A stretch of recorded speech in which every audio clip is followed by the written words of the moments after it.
শেষ হয়েছে 2026 বিশ্বকাপ বাছাই পর্বে জুন মাসের ফিফা উইন্ডো, যেখানে প্রতিটা দল নিজেদের 16তম রাউন্ডের ম্যাচ শেষ করেছে।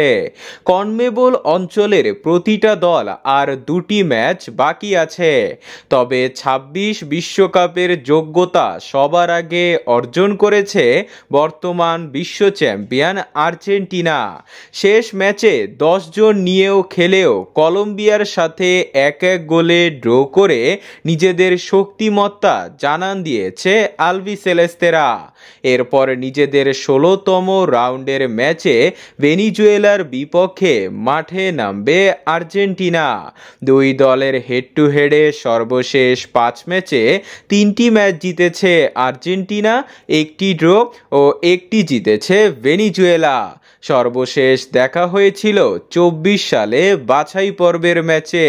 সে ম্যাচে 1-1 গোলে ড্র করে দুই দল নিজেদের সর্বশেষ 5 ম্যাচে 4টি ম্যাচ জিতেছে আর্জেন্টিনা ও 2টি ম্যাচ জিতেছে ভেনিজুয়েলা।